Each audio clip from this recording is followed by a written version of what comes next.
Hello mga ka-farming. Welcome to Antonio Di Charlie Farm. For today's video guys ay mag-ikot tayo dito sa aming munting farm. Maghanap tayo guys ng pwede nating ma-harvest today. Dahil merong mga nag-order sa akin ngayon, nung isang araw pa, kaya lang 2 weeks nga na babad sa baha yung farm. So nakakatamad mag-ikot-ikot dahil madulas yung daanan. So ayan guys, si Papa inaayos yung aming daanan palabas dito sa farm. Dahil 2 linggong babad sa baha yan, lumambot yung lupa, so bumagsak din yung bumagsak yung daanan. So ayan, putik guys. So mag-ikot tayo ng mga pwede nating ma-harvest. Ayan, may mga hinog ditong pomelo guys. And meron dito sa daanan namin, dito sa harap ng bahay.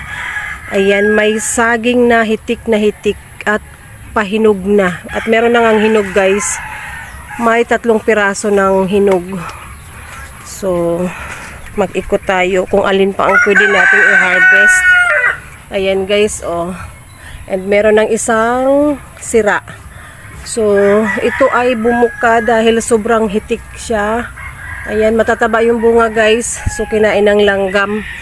Buti na lang natakpan to ng dahon. Kasi, pag nakita niya ng ibon, uunahan tayo.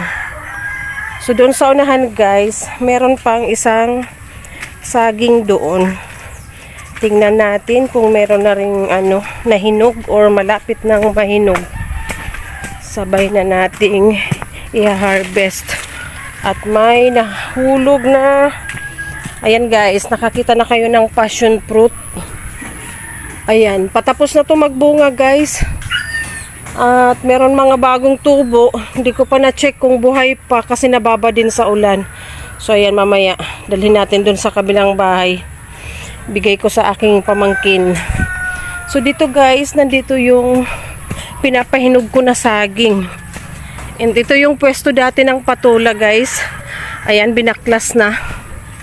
Binaklas na dahil pangit na yung mga bunga, maliliit na. And ang daming na tumigas lang. So gagawin nating binhi yun. Kaya lang di nga makatanim dahil ulan. So ayan, umaambo na naman. Nag-start lang akong mag-vlog. Umambo na naman. So ito guys yung isa oh. So mga next week pa to, hindi pa ngayon pwedeng kunin. Next week na natin to ipapakuha. Buhay pa naman yung puno niya. Ayan siya guys oh. So take picture. And dito, ayan din guys oh. Ayan kasi hindi na siya mga original na tanim. Yung mga saha na lang yan. Saha, sihi. Ay, may patula. Kukunin ko na lang yun. Oh, may patula dun guys. Masarap yun pampansit. So, magluto kami ng pansit mamaya. Pang dinner na. So, ito guys, isa sa mga saging dito. And mag-ikot tayo doon sa kabilang side. Ayan, umulan na. Umulan na. Ay, ba yan? Dito, maghahanap din ako guys ng puso. Kasi, masarap din yun, pang ukoy. Yung mga bata, mas gusto nila guys ang ukoy kaysa ginagataan. Kaso wala yatang mga bagong puso ngayon. So, ipapaharvest na lang natin yan. Mamaya or bukas. Ayan guys, oh. Pag pinutol yan guys, bukas hinog na yan. Mabilis mahinog pag tinatanggal sa puno. So, ayan, umulan na naman. Ito guys, yung pinabagsak ng baha. Pero nahinog naman yung bunga niya. Maliliit nga lang. And ito pa. Oh, unlimited saging tayo ngayon. So, dito may nakita akong bunga. Kanina bala ko na mag-vlog.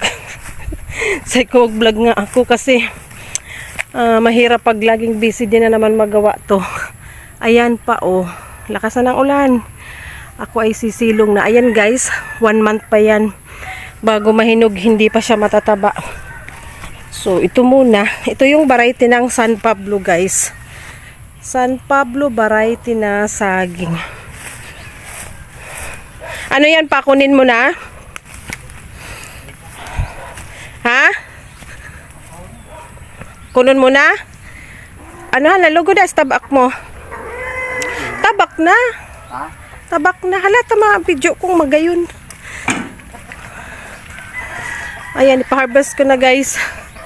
Para kasama na dito sa kasama na dito sa aking vlog ang pag-harvest ng saging.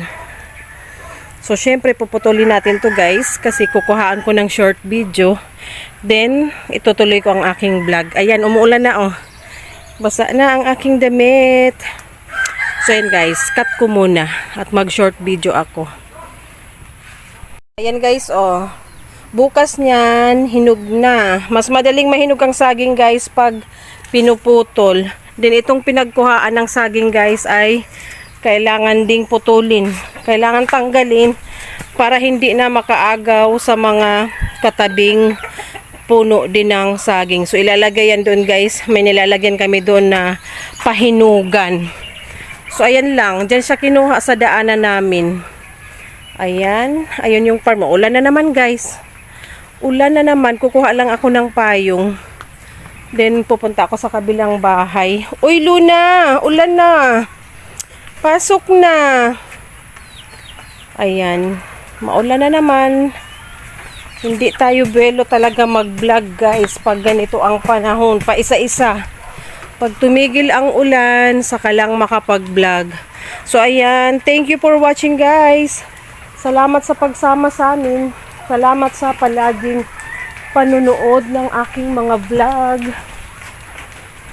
See you again next time sa mga susunod ko pang videos guys. Bye-bye. Salamat.